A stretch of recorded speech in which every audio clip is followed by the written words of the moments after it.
So not really sure how to start a podcast about inclusion and diversity. There are so many topics, so many international days of something. Day Against the Racism, LGBTI Pride Day, International Cultural Diversity Day. That is difficult to focus on something which may result logic, useful and representative to our industry and especially to what our customers are experiencing every day. First of all, you could ask why we are here to discuss about this. At the end, we'll work in international companies and live in European countries where the basic rights are warranted in our public, professional and private lives. But maybe that is also the reason why we do not put too much attention in our daily attitudes and interactions in the comments, which might be affecting many people without us being aware. So that progress is surely evident, but most probably it's not enough. And that may be the right start for this conversation. So thank you for being here, Samuel Asimen from the Sales Department of Epson in the UK. Thank you very much, the Inclusion and Diversity team in EMEA, Zebra, Laura Kennedy and Shelley Eads. So we had a fantastic night last night and a fantastic dinner, and then it was really fun, but it was really educational, I would say, in terms of diversity and inclusion. So let's try to discuss again what we found, what we discovered last night. So I think the first question that we need to put in the table is very clear. Is that why do we need to do this kind of podcast? Why do we need to have this kind of open conversations? Shall I go? You're Please all looking go. at me. So Yeah, sure. Yeah, why do we all look at you? I wonder. Because I'm the best. And so why is this important? I think what I learned last night and what we will definitely learn today is just, it's educational to me. These conversations you will learn each time. And I think, a lot of the discussion that we were having last night was getting different perspectives from each other, our own experiences. And some of the conversation that we had was about challenging some of the discomfort so that we can learn. And I think that is the most important message here. So I'm here to continue that learning with you and hopefully share a message with others that it's just so important to have a conversation. So that's what's important, I think, hopefully about from today. These conversations, others will come forward or make them comfortable. Right. And feel, they can talk about it and address it. And then hopefully in time, it can change for the better. Right. Yeah, exactly. I think we all work together, right? We all work with people every day. And I think it's important that we appreciate each other's differences. And to your point, learn from each other, learn from the experiences and be curious about that. Sometimes it's not always easy to have these conversations, but that's why they're so important. You learn and you grow, right, when you're out of your comfort zone. And I think it's amazing that Blue Star wants to start this conversation with us today and with Epson as well. So I think it's really important that we have these conversations. Absolutely, yes. I mean, you work in important and relevant companies in our industry, and I think it's important also that we also do not only show the product and the solution side, but also the human side of our industry. And this is also, to me, the main reason to be here. But why don't we start by your own experience, right? Because one of the things that we discussed last night is like, hey, it's not only about making people feel different, is not only about making people, let's say, feeling in a difficult environment. It's also about, let's say, us knowing and being educated on how to address people, not to let them feel that way, right? So you have also you have shared with me also some personal experiences about how do you feel, if you should talk about this, you should talk about that, how to perform also in the environment of our daily business, right? And we talked a little bit last night about being careful or awkwardness or concern. And you mentioned the word comfort. And I think, and we said this, we should have recorded last night, shouldn't we? But we had so much fun. But I think what was really powerful was actually we have to be okay with being uncomfortable, and sort of giving ourselves the permission to maybe not say the right thing, but maybe be open to the fact that somebody might say, I'm not sure how I feel about that comment, and that's okay because that's feedback. That's what we advocate in every other part of our working life. So why doesn't that stand true for inclusion and diversity? So I think many of us, and myself included, have not had conversations, asked questions, been curious enough because I've been concerned myself about getting it wrong. Yes. But I think the ability to not get better at it, I lose that ability if I don't try. Yeah. And that means being vulnerable. Yes. And I think also finding individuals that are different to me, and because it's difficult to have those more, developmental conversations or different conversations if we're asking people that are just like us. Yeah. So I think it's finding the environment and also sharing some of that, your own vulnerability, because I think that just helps others to share too. And definitely. that discomfort though is going to happen. Yeah. I think by being vulnerable, the actual benefit in the long term is you're creating safety for others. When you're vulnerable for the first time and you take that risk to share something about yourself maybe, or something about your life, or you're creating the safety for someone else to then step into that space and do the same thing. And then what happens there is you connect. And then when you connect, your relationship grows and you thrive together. So in a working capacity or in a friendly way or however that may be. And I think that's so important to do that. Yeah. Agreed. Yeah. Definitely. As well as all of that, having a respect, as you know, is key. Understanding someone's perspective, how they are, getting to know them and respecting how they are, and not trying to change them to be something that fits society. Or trying to tailor, you've got to be this way. Certain things need to be uniform, but there's a lot of other things that you need to learn what that individual is, and help them find out the best way to go about doing it. I think it's all about respect. I mean, you mentioned this a few times also this morning. It's like it's about knowing how to address to people, knowing how to make people comfortable, knowing how to make the people understanding that you are not different than others, and then you have also the same capacities, and I think this is something that needs to be educated. I see a big difference. I think there is a big progression in the last years. I don't know if you experience the same, but I think there is a big progression, especially in my kids' age, for example, right? And I am not sure if we are in the same page, when we talk about let's say respect, right? And I'm not talking about countries, racist or racist is the right word. I'm not talking about that. I'm talking about the respect in our daily attitudes with our colleagues, with our customers, with our vendors, etc. I think respect is the key word in that area. Yeah, and relationship, right? I mean, this whole business is based on relationship, like any other business. And I think getting to know each other, just picking up on your point, Sam, sometimes there's this discomfort about questions that we ask each other. And sometimes, it's deemed to be too politically correct or we go too far. But I think we can be curious in different ways. We talked about an example with each other earlier, which is sometimes there's an assumption because of agenda that there's an immediate question might be, do you have a husband or do you have children? I mean, you can ask questions in a different way, like, tell me about your family. I mean, that's me. Some people might think that's political correctness gone mad. Is it? Or is it just a different way of being curious about someone that's could open that person up in a very different way? So I think there's options there that means that it isn't so limiting than as some people think. And in fact, when we met Sam yesterday, I think Sam likes us, which I think is great. Thank you, Sam. Well, she thinks. It's a huge assumption. But I was reflecting on that and thinking, we just talked generally, right, and got to know each other pretty naturally. And I think sometimes we try and force that too quickly with really specific questions about each other. And I don't know that we need to do that as much. I agree. And I think just trying to pick up on just general connection with individuals is important. Even say on a Monday, you're back at work, ask your colleague, how's your weekend? That in itself, if they're comfortable, they'll open up and say, I went out with my partner, or I went out with the wife or the kids and I did this. So from that, you can pick up things that you don't need to question about to make them feel uncomfortable. Right, agree. What did you do for weekend? What did you get up to? I do this, I coach my son's team, I do this. So you're learning about that individual that way and then taking information. Right. So the next time, how'd your son get on? It opens up the conversation and makes that person more relaxed. And again, the bond is created. And if it just naturally flows, you get the best out of each other, more relaxed around each other, and then you get the best environment, Yeah.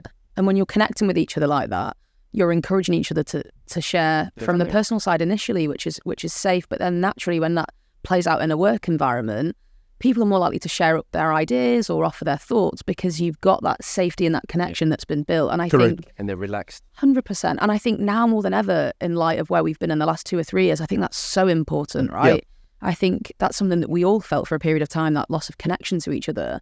So how do we help build that back for each other so that we start to flourish again? And I think that's really important. So how do you experience in your personal lives, that this progression, I mean, have you been exposed to situations that you feel really uncomfortable, or you feel like, hey, poof, this should have been dealt in a different way? I'm happy to talk about that. I mean, my background in this industry, so I used to work really closely with yourselves, distributors and resellers and different partners. And one of the things I love about this space, and Shelley, you called it out, is that it's about building relationships and meeting people across the industry. And I loved that part of my role. But at the time I was coming to terms with my sexuality, right? So I came out fairly late in terms of age and my career. And because I was uncomfortable with it, if ever I was asked a question in a certain way, do I have a husband, to your point, or who was I away with? I would have this like internal battle. Do I say something? Is this safe? Will I make other people around me feel uncomfortable? I don't want to do that. I do business with these people. But you see, this is really fantastic because I mean, what you're telling is that you were restricting yourself 100% because you were not know what was the reaction of the people in front of you. 100%. And for me, that was exhausting. So, and you know what it's like. You do a day's travel and you have a long day in the office, you go out for dinner. Yes. You're still on work mode a little bit. And so you're wearing this mask effectively. And that's exhausting to have to do that.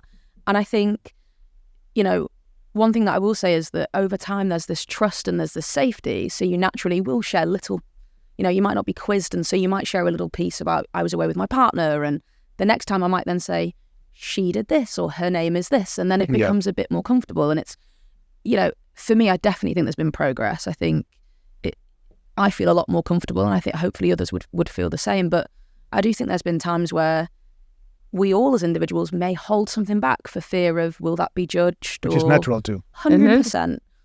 How many times have people walked into a meeting room or into an environment and pretended to like something to fit into the conversation? And then you start going and then you've dug a little bit and then you can't come back from it. And it's difficult and it's exhausting. I think it's really important that we just be ourselves. Definitely. And create a space that we can all be ourselves. Yeah. So let's try to reduce, to the utmost, the reasons to be uncomfortable, I would say. Because, I mean, there are also reasons by natural behavior of the human being that you're going to be feeling uncomfortable because you need to hide something. That happens in every single situation in our private or professional lives. But let's not add more tension by those things that are absolutely avoidable. I don't know if you have also same kind of experience, Sam. I mean, that's in everyday life, even from obviously without it being a colour issue, even having tattoos, walking into an interview where you got tattoos, you'd be judged straight away. Yeah. As they're wild, will they be able to do the work? But that's just one thing, But again, if the person can do the work, the person's got the credentials, that's what they should be judged on. That's what you've employed them for. And that little tattoo, whatever, is just an expression of that person, And again, it's showing your creativity, your different side of you. Mm-hmm. Yeah, that's got nothing to do with the job. Yeah. Mm-hmm. So I think sometimes people are too quick to judge and kind of stereotype and categorize. Yes. Right. Where there's more to you than that. Understand the person, get to know the person. But so in life, there's so many different things that you could even touch on. Me as one. It's not always about the colour thing, whereas if you go for a job interview, I've got the right credentials, that's why I'm there. And I've always tried to bring up my kids not to use that as an example or an excuse to hold you back from getting further. As a shield. Or an excuse. Yeah. Oh, I didn't get the job because I'm black. No. There's more to life than that. If you've got the credentials and they see it, you've been called for an interview, let them see what's there. If they don't choose you, all right, there's other companies. But this is very interesting, Sam, because I mean, you said if you have the credentials, let them see them. But do you feel that because you are, in this case, black, you need to do more to prove themselves? It's like being a woman. I hear this very often from women. It's like, hey, because I'm a woman, and I'm going into the managerial kind of position, I need to prove myself, or I feel at least that I prove myself. I need to prove myself better than the others to prove that a woman can be in this position. So do you also have this feeling? Definitely. It still exists, no matter how people will try and pretend or hide it. It still exists.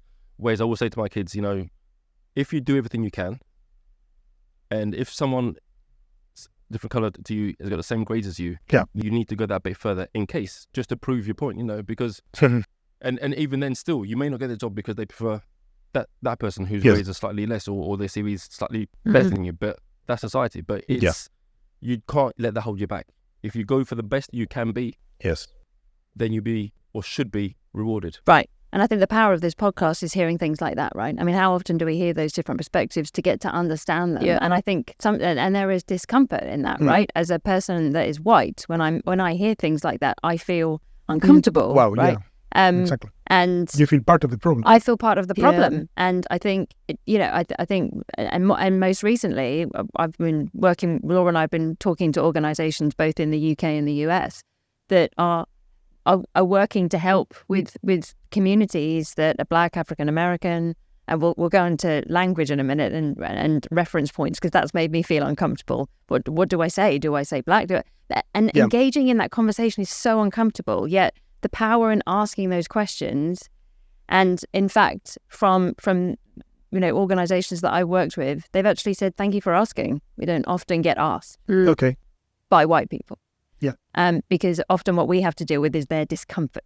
Yes. So I'm trying to manage your discomfort. That, whilst I take that on as my responsibility, should it be, and therefore we have to educate ourselves, and by educating ourselves, it's engaging with all sorts of differences. Yeah. So that we get to understand, and there is discomfort in that. But I think it's also feeling okay that we all make judgments, to your points, and we're human beings. Every single human being makes judgments. On every single thing. And I think we also have to be a bit kinder to ourselves if we're curious about our judgments. Yeah. I think sometimes we have to check in with ourselves about the judgments that we're making. Yes. But be kind around that, right? And equally, and Laura, you've been a fabulous coach on this point, which is often I make judgments about individuals' reaction to inclusion and diversity. There's a lot of defensiveness that happens, or are we going too far with something? And sometimes I feel really judgmental about that. Yes. And I think that meeting judgment with judgment does not help.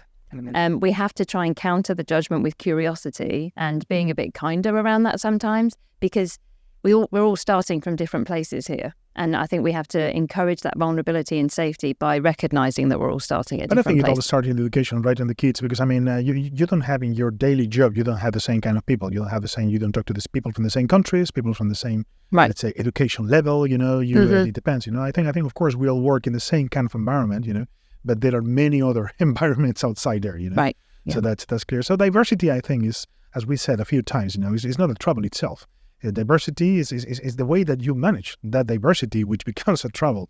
But some companies are looking specifically to be diverse, and I think this diversity may add value. Do you think that this diversity is really adding value to the business? I think so.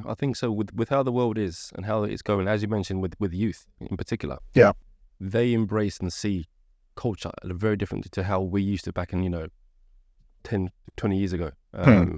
Whereas there's a lot more inclusion in society now with our kids, who they listen to, what stars music-wise they listen to, how they dress, who they look up to, sports stars, what they have access to, So it's a lot more level or kind of better than it was years ago.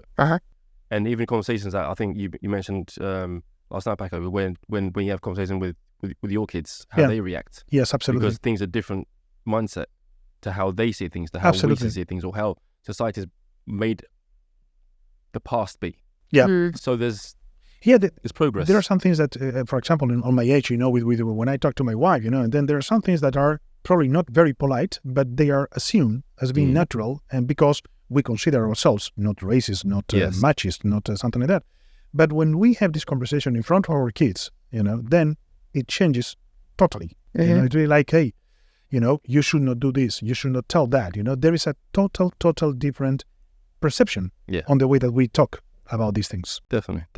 I think there's an expectation as through the generations that we do educate ourselves more on this. And I think, the original question, Paco, is, about diversity. Well, diversity is a fact. Look around this room. We're all different. We've all got different experiences. We all come from different areas.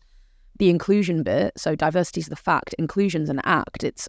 We've got to be intentional about making sure that where we are different, we all include everyone so that people's voices are heard, people's experiences are heard, ideas are shared. Otherwise, diversity can be a fact, but it's not included. It's then not relevant. Adding any value. Absolutely. And I think I've had the pleasure of working in different teams throughout my career, and the best teams are the ones where we are all so different in how we approach work. I'm chaotic. I'm disorganized. She is. Shelley knows this. So am I. Yeah. So as a combination, I can be. I can be disorganized. I can be chaotic. But I'll come up with loads of different ideas. I then need help of how do I get that from here to there. Yeah. And that's where someone with a different skill set to mine is of benefit. And so I think we all have benefited from diversity in different ways.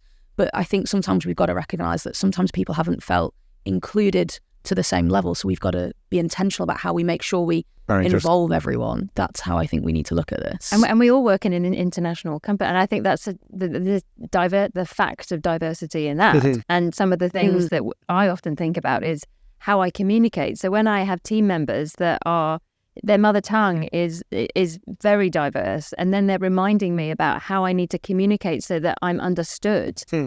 I wouldn't get that value of feedback had I not had that diversity in a team, because I'm communicating to employees that don't have English as their mother tongue. I'm often told I speak too fast, but if my team members or the individuals giving me feedback were all native English speakers, I wouldn't get that richness of feedback in order to communicate more effectively. Correct. So definitely, the fact of that diversity is really important, which is why we have to make sure there's close proximity within our own network of diversity too.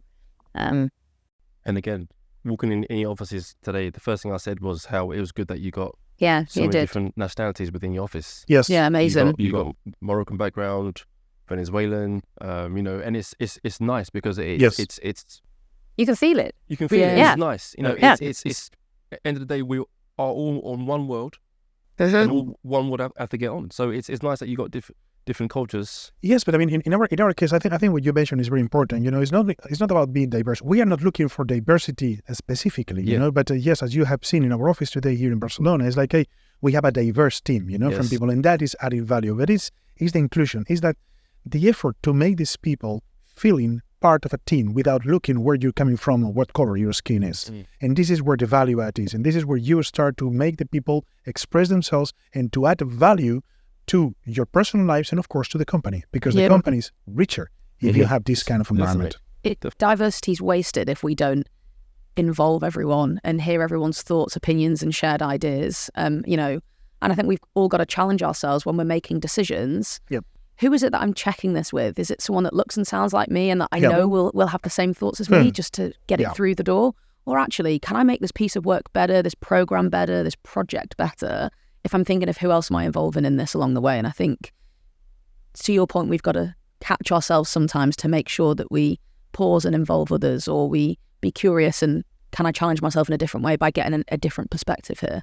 I think that's where the value comes. And also back to your point when I was saying about Carlisle, about going for interviews, and you said you're part of the problem, but you're not, because you've addressed it, you've seen it, and you're doing something about it. There's a hierarchy that is the problem, that look down, that maybe not. Right. The hiring manager or above that, they're used to doing things a certain way, but what you're bringing, what you're doing, is what's making the society better, because you're addressing it, trying to understand it. Right. And the fact that you can see it is a huge start for the future. Right. Absolutely. But let me also drive your attention to a fact, right? You work for different companies. Epson is a Japanese company. Zebra is an American-based company. So we do. So I wonder if there is a difference in the approach to diversity and inclusion, especially to the inclusion part, from this kind of cultural background. I think with how the Japanese are, from how I see it, they're very kind of reserved. They're not, even with the products, they don't sing, dance about it. They don't publicize, but they like to work from within. Everything's family orientated. So when I first started at Epson, I felt like a small family straight away. Yeah. You felt part of a team, and they ask a lot of questions to make sure that you feel comfortable. You've got what you need. So I think the side of that inclusion is not done separately. It's done within. So it's a natural extension of their behavior. It's the same with Epson again, with very big on sustainability and environment and so on. So it's work that's done within and trying to help and populate. Is that kind of organic way of doing things.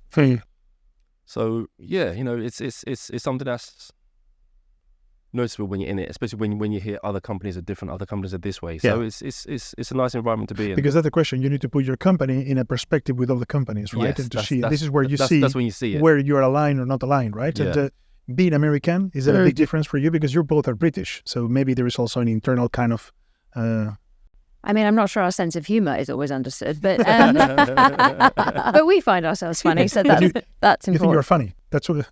Wow. She claims to be. I thought we were really bonding. Yeah, she claims to be funny. Yeah, Wow. yeah, exactly. Okay. I like the way you approach the micro when you say she claims to be funny. You know, it's Just like to be clear. it's like telling the audience, say she thinks she's funny. You know? Wow. So getting back to your question, Yes. Paco. So I think there's been a lot from a US perspective. If we think of some of the social issues that have been well documented on the media, the death of George Floyd, that in itself saw many US companies invest in inclusion and diversity teams or diversity, equity, inclusion, DEI, diversity, equity, inclusion and belonging. There's various different variations of those types of teams and investments. And in fact, only recently on the BBC, I saw that there's some companies that have chosen to remove some of that investment away. Yes. So there's some criticism of US organizations that responded to an event with some investment. And I'm pleased to say that we work in an organization where we haven't seen that difference. I think one of the things that we're really proud of is having that focus on inclusion and diversity through a team. We also have many passionate employees that are contributing, because you can't do this work with a couple of people. We have passionate employees, passionate leadership around inclusion and diversity. I think some of the byproduct, though, sometimes is when you have dedicated teams, is it becomes separate. So I think one of the things that we have to really be mindful of is making sure that separation gives, that having a team gives the focus and attention, but doesn't mean that it's separate, because to your point, having inclusion and diversity integrated in everything we do is where the impact is. Yes. So I think whether you have a team or not, making sure that it is still within and is within everything is important. So yeah, correct. You know, I think also that these different points of view are also enriching, you know, the global experience of our companies and our industry. You know, but I also want to pay to bring your attention to something I mentioned at the beginning, that we have so many international days of everything. You know, maybe one of these days there is an international day of heterosexual white Spanish men on our 50s or something like that. Then when is that day? I'm going to be proposing that day to the United Nations very soon. That's the new right? Paco fact. That's the new that's a Paco new fact. Paco Okay. fact. But I wonder, how do you feel on that? Because I mean, honestly, I think, you know, there are so many that now the impact is diluted, you know, and I don't think that people is really paying enough attention. Do we need those days? I agree with you. I don't. I think in some ways having a day or having a month separates, or kind of, you forget the whole point of it. Yeah. I mean, having October as Black History Month. Black history is not just 1 month. Black history is ongoing. It's future. It's further back than some histories and so on. It's a huge thing. It's an ongoing thing. You can't just have 1 month and think, okay, let's cram everything into this. Mm-hmm. Because you can't have a day for 1 day for women. That's part of life. It's everyday life. It shouldn't be just 1 month. It should be go back and re-educate how things were, how history should be taught, and in the right way.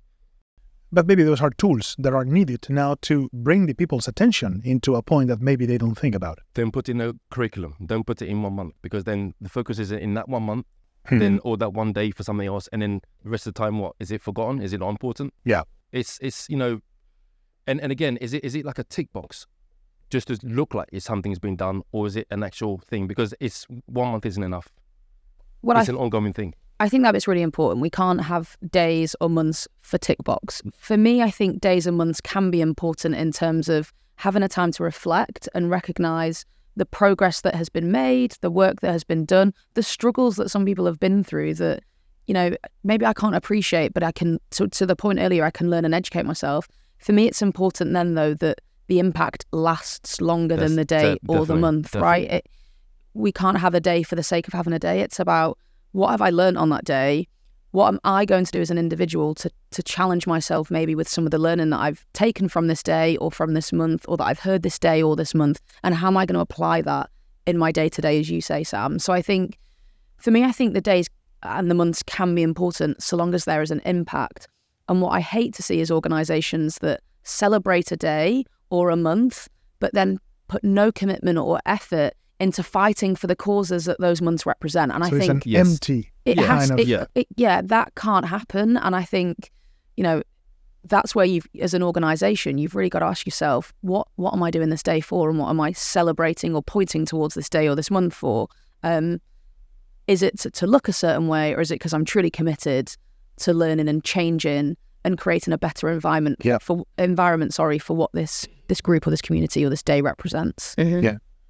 So and I wonder how is our industry, let's say, our auto channel industry, is responding to these kind of challenges. So I don't know what is your opinion, but I mean, let me give you an example. Very recently we did a podcast, for the International Women's Day. It was a day, and we want also to highlight that we were sensitive. We didn't pretend to be anything, but we want to be sensitive to that. So I made a podcast with 4 of our female colleagues, from different countries, different ages, and they were talking about how is the women's role in our industry, in our company, etc. Right? Uh-huh. That was very interesting. I also invite you to look, in the podcast a few days ago, and I have here written, market. I think that's sorry for my Spanglish, but I remember very good what one of my colleagues said. She was a young lady from from the sales department in the Netherlands, and she said, "Well, yes, we have progressed as a woman. Yes, we have the same opportunities when we make interviews, etc. I don't feel that there is a huge difference, but the fact is that when I go to a trade show fair, an Auto Idea Tech, show, big majority of the audience are men.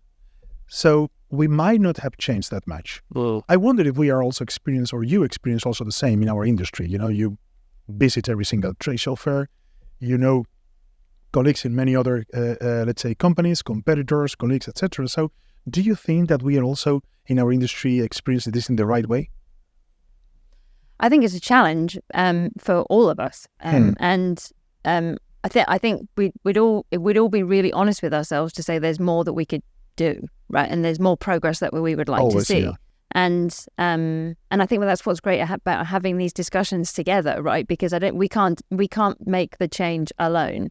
And Laura and I were at an event recently where there was some data shared about progress that's been made across different countries as it relates to diversity across the board, but also the difference in industries. And what was really impactful, we were discussing this at the time, is just how many industries like retail, healthcare, where our customers are, how much more progress that they are making in terms of diversity, including female representation. And it kind of made us think, well, what are they doing differently, or what is it about those roles? What is it about their purpose? Yeah. What is it about our customers that means that they're able to progress ahead of us, or in a different way to us? And I think there's so much more that we should be curious about in that, to engage in our customers on this topic, because I think we could all agree that there is more that we could do. Maybe our customers are not. Maybe this is a wide affirmation, right? But I mean, maybe our customers, or the customers who are working with the end users, they are more exposed to the mass, let's say, image, and we are working in a B2B environment, that maybe we are not feeling that exposure so heavy. I don't know, but do you feel also, Laura, that our industry is progressing or is different to the others? I think, we work in a tech environment, and I think we look at other tech organizations for inspiration on what they're doing and the progress that they're making, and how are they adapting and pivoting in the directions that they're going. And I think we see they have similar challenges, right? So I think it's, as Shelley says, I think progress is being made, but is it at the rate at which we would like to see it compared to other industries? No, probably not. But the beauty of this work in inclusion and diversity generally is that, fundamentally, we're all doing this for the greater purpose and the greater good, to make this world a better place for everyone to thrive and succeed. And everyone shares, the number of forums that we get invited to. There's so much information out there, podcasts out there, books out there on, people sharing ideas and ways that we can make progress. Yeah. So I think, I don't think we are where we want to be. I don't think tech is where we want to be generally across the board. But there's sharing from industry to industry, and there's sharing from tech company to tech company, which is quite unique. We don't see that often in other areas. So I think we've got to try and learn from each other. And that's where I think these conversations as partners, we're channel partners, we're vendors together. I think it's really important that we're coming together on this sort of topic to try and learn. Yeah, I think it's very interesting, because I mean, if our customers do not perceive us, as a, I don't want to say that, I don't know if this is the right expression, but let's say modern company, a company which is sensitive, sensibilized, to this kind of matters, maybe they don't want to work with us. We also mentioned this kind of, let's say, mass kind of behavior that we don't want to buy in places where we see that, the product has been made by a kid, in a third world country, because we want also to make sure that, the company where I'm buying to, or what I am buying, it's also respectful with these values that I share. So what you said, Shelley, if you see that a retailer, you're from Epson, if a retailer is really sensitive to that, and then we are not responding by being the same kind of, sharing the same kind of values, we might be losing that customer. I agree, definitely. And again, back to having more females in certain roles. My accounts predominantly within color label industry and POS kind of industry. Within the POS industry, there's a lot more females within kind of some of my accounts. But within the color works, there's predominantly male, right, which is interesting. Yeah. Again, so that manufacturing retail. Yeah, that tech side of it is different. But then, and you're starting to see it at different shows that you go to. But then I think also it's also interesting how within even tech companies or any companies, there seems to be in certain departments more female representation in HR, in marketing, more than men, and IT, there's more male than women. And, right. And is it like a go-to comfort thing that some go to, and it's... Yeah, and certain roles might attract, roles, yeah. And I think what's also really important to say here is this is about everybody. And a lot of reaction that I get, particularly when we have a gender conversation, is that so more women then must mean less men. Well, no, I mean, I know we're going into much more difficult economic climate, but over the last few years, there's been exponential growth, right? And many organizations, whether in our industry or otherwise, have grown. Yeah. So it's about growing all diverse population, right? It's not one versus the other, I keep hearing the expression, it's not a zero-sum game. Yeah, right? yeah. So I think that's another kind of something I want to counter. Often I hear that reaction, which is, so more women equals less men. Well, that's just not. No. It's to your point, in some professions, in some roles, in some industries, let's try and be curious about why certain individuals might be attracted to those companies versus others. And what is it that maybe we could think about differently to create a sense that this could be in place for you too. In this podcast about women, some of them, they mentioned that there is a lack of, let's say, icons, that the women can follow, for example, to study engineering, And you also mentioned some before, hey, we are going to be playing golf, but okay, who is a black player in golf, Okay, the best one happens to be a black guy, but that's really a rara avis in that area. So I don't know. I wonder if our industry is really changing and trying to move and trying to be pushing the change, or is just simply following what happens in the industry? Because what we are saying is very interesting. If our customers are sensitive to that, we need to adapt to our customers. Yes. Right, but maybe we can also influence our customers about that. Yeah, and also just asking ourselves why we might do certain things in a certain way. I mean, you use the golf example, or, it might be related to events with alcohol, or, there's certain, we might have certain habits in the way that we do things, which doesn't mean cancel the habits. You can't do those things anymore. We can keep on drinking alcohol in events. Thank you very much. Can I make a disclosure? Yeah. But I think it's just about understanding that there are other things that could be, considered in events that might make people feel more comfortable, like they belong there. Yes, and correct. There are many individuals that hide the fact that they don't drink, or they hide the fact that their food preferences aren't available. If we're really talking about people being comfortable to be themselves, and I think sometimes just challenging some of the ways we set things up might enable people to say, that doesn't work for me, or can I ask for this? Sorry to be, and so I think it's not saying that what the existing habits or the way things are set up are wrong. It's more, are there alternatives that we could think about that include more people? The old way wasn't always the best way. The old way wasn't always the best way. And the old way is still old. So let's add a bit of something new to it. Not everyone wants to play golf. So, there's other things that you can do to team bonding. It's not always about doing things that way. There could be lots of different activities. And again, this whole talk is about learning, about coming out of your comfort zone and experiencing something new. Right. Like this whole environment has been amazing because it's opened up my mind in different ways, and vice versa. And just clicked naturally with you two straight away. And Paco, first time I spoke to him, he just clicked. So once people put the business kind of down and get to know each other, there's so much more you can find, and then that opens up avenues that you can work in and other ways to work. Yeah. And I think is in sales, that also cliche, people buy people. Yes. Before anyone buys that person, they've got to know who that person is. They've got to understand that person. Yeah.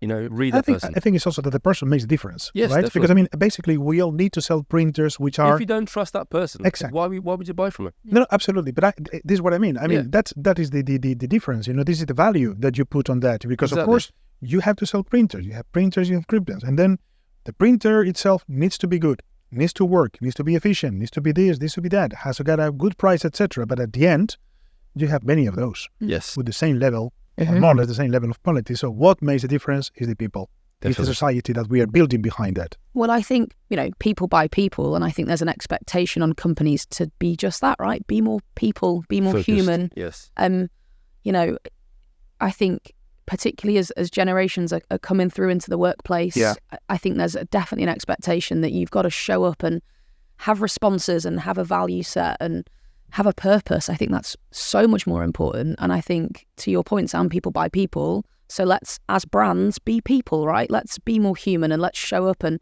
showcase who we are so that people want to come and work for us. People want to come and serve our customers, and let's do things in a more human way. And that can spread in multiple different ways across the business. More comfortable from 100%. Be natural. Yeah. Respect, comfort. I think we are coming to the same point again and again and again. But that's probably one of the challenges in this game, right? Or in this race, I would say. Right? What you mentioned. So that's quite interesting. But it's because we are talking about the industry. Again, I say that you are here because you come from two very relevant, in fact, companies in our industry. From different aspects. So from all these companies, that we are working in, and I know there are many initiatives in your competition in here and there, but I think your company Zebra has got a very clear focus on that, because you are the proven fact that you have a diversity and inclusion team working inside the company. Can you tell us a little bit about your experience on that? Yeah. Well, one, it's terrifying. You're going to be stopping alcohol in events. Yeah, the alcohol. Don't go there. But I think holding that level of responsibility is hard. I think it's important to say that. We've cried a lot. It is emotional. It's really emotional, and I think seeing what the extent of the impact is also really powerful. And one of the things that we wanted to think about is how employees that 11,000 or however many we have now, who are in different parts of the world, coming from different experiences, and start at different places with inclusion and diversity and what that means to them. We introduced something called the 4C model. And we were trying to think of different ways individuals could connect with this topic, because there are so many different ways. Yeah. And one of the things that we've talked about a lot is having an inclusive culture. So the first C is culture. We also talk about career, because we have inclusion networks, what we refer to as employee resource groups, that are representative of different communities.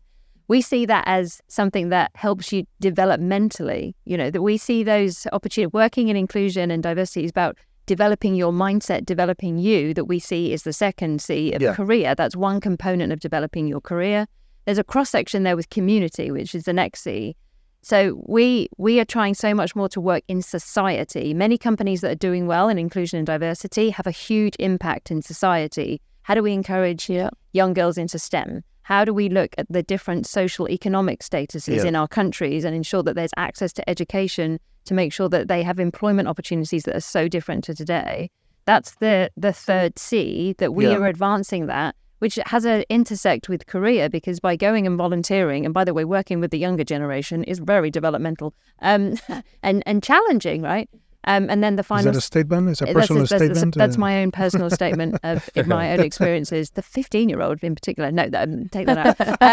But it's tough, right? Going completely out of your comfort zone to learn is not only giving back to the community, but it's developing as a career. And then with that comes back to helping evolve our culture. And then the last C is customer. And we've talked about that earlier. How can we learn from our customers and take on their experiences to progress together? Because we can't do this alone. So that's what we're focusing on from a team perspective and a company. That's very interesting. That's the other thing. But do you also feel and then we will go very soon to your Epson experience. But do you feel also that in your department you also need to explain yourself to your own colleagues, like, hey, why do we have this? And maybe they don't come to wonder why you are there, but maybe they are wondering, hey, why do we have this department? Why we are paying two salaries? To just to think about that. Yeah, maybe, there's actually three of us. So there's three salaries, Paco. Three salaries, I think as well, Shelley called it out earlier in this podcast and in this conversation. Everyone's at a different stage of their journey, the maturity of understanding of why this work is so important. So I think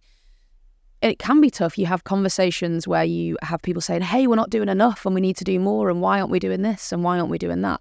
And then we have others saying, why are we even doing this?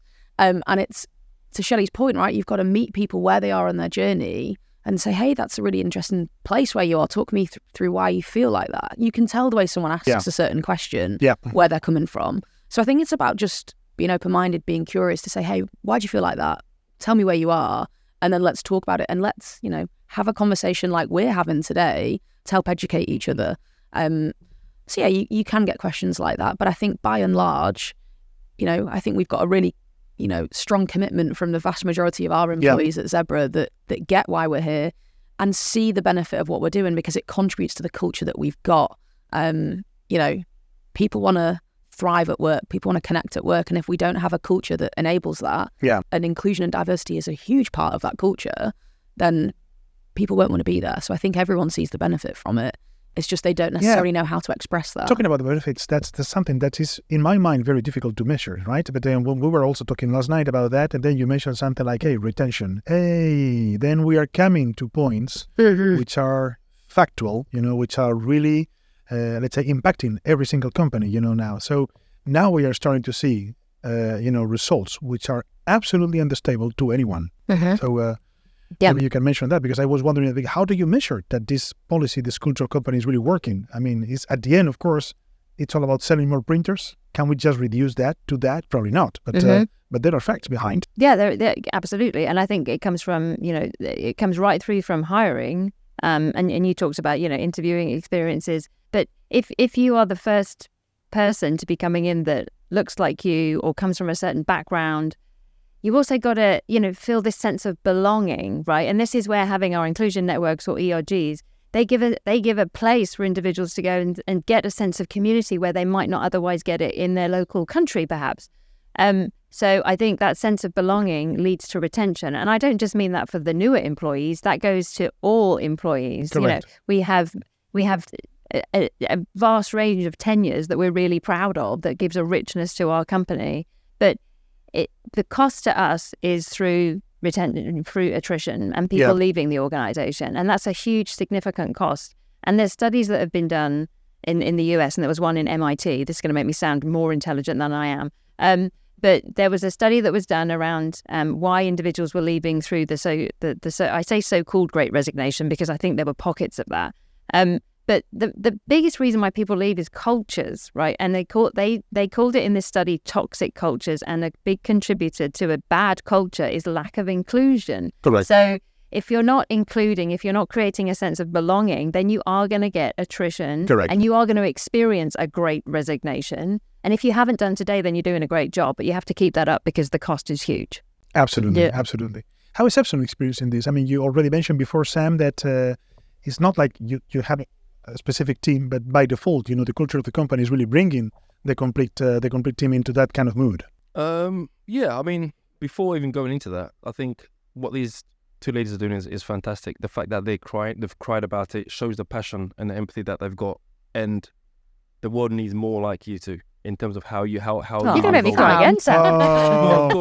Wow, come on, Sam. You're not so in such a charming. public And they didn't even pay me to say that. So, exactly.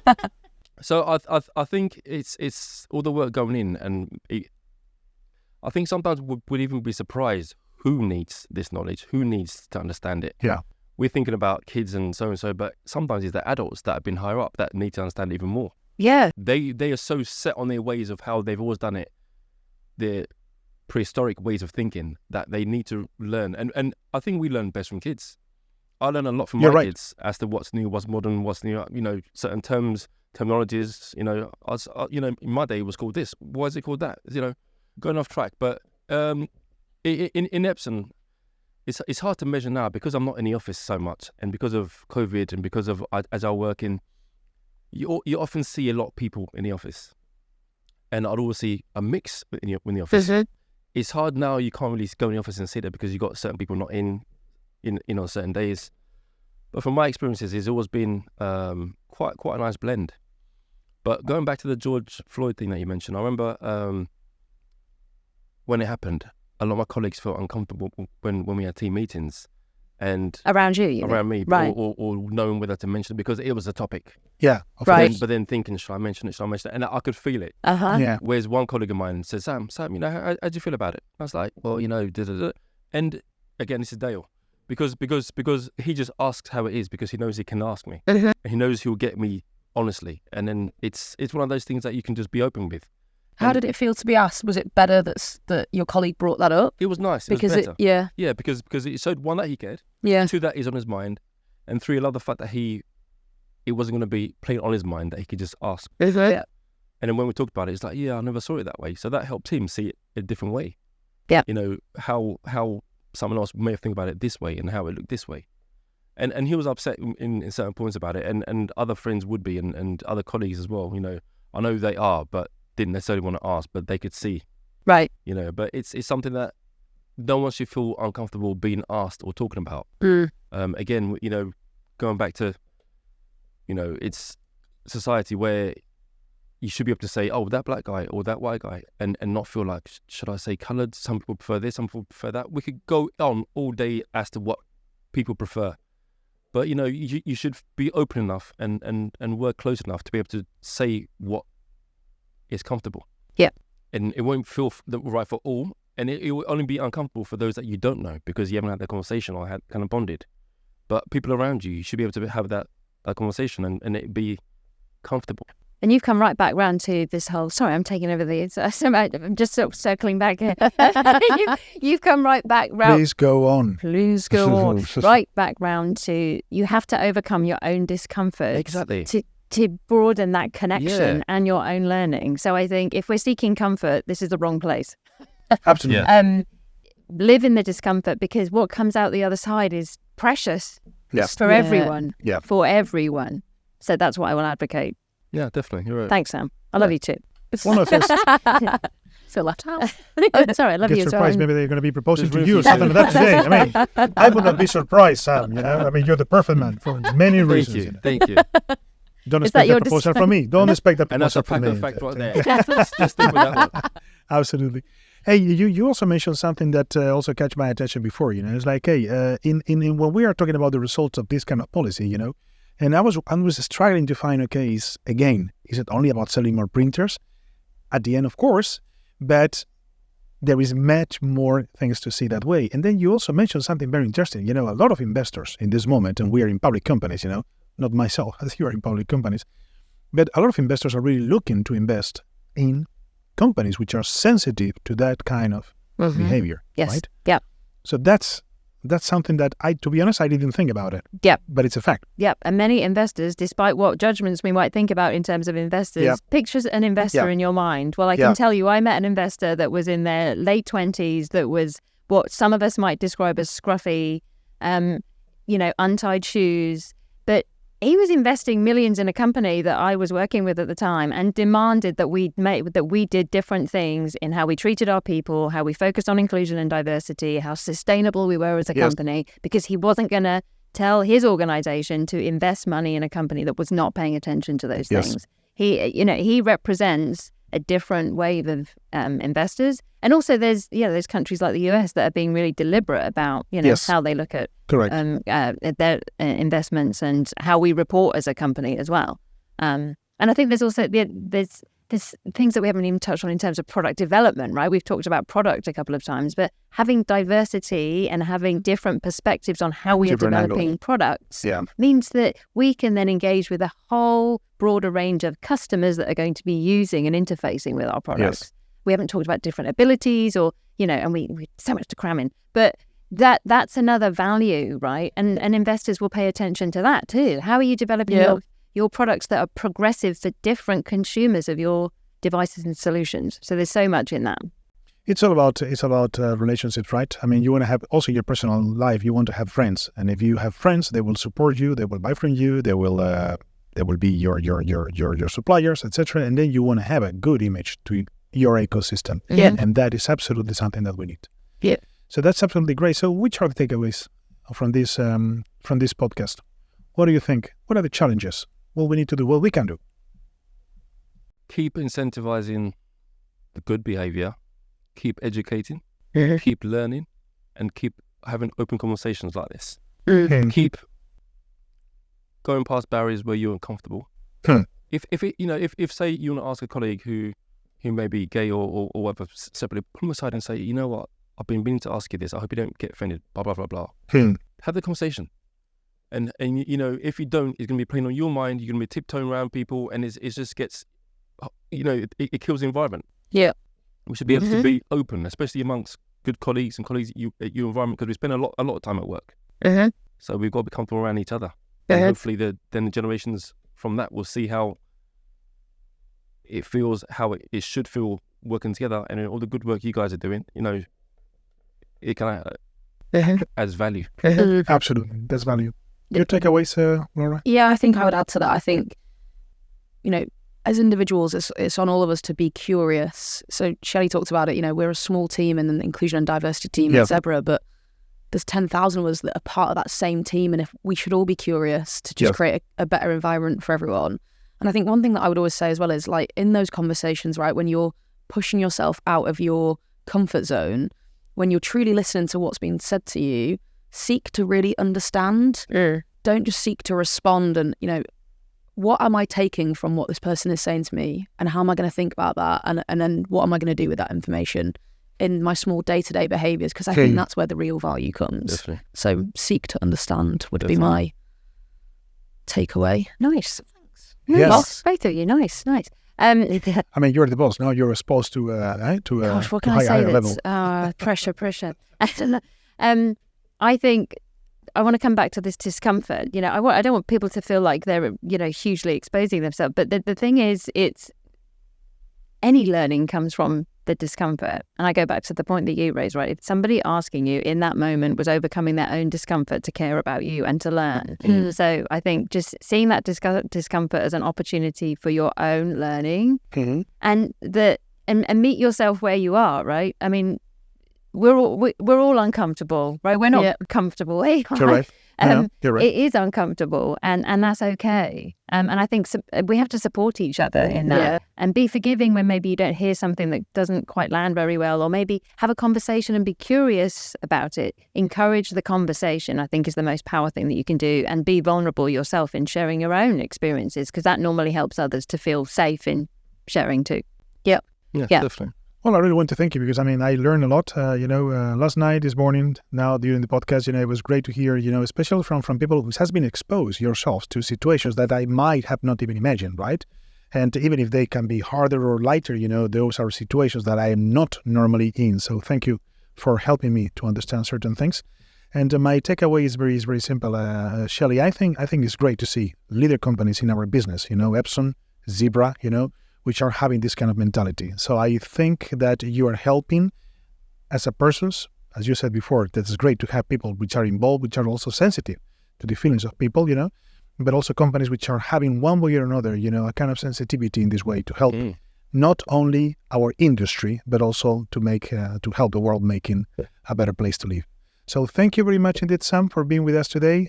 Thank you very much, Laura. Gracias. Thank you very much. You have done an amazing job Shelley. here. Thank you so much. No, it's been amazing. Thank you, Paco. And it's going to be great to see you, in the future, and how we are progressing into this area.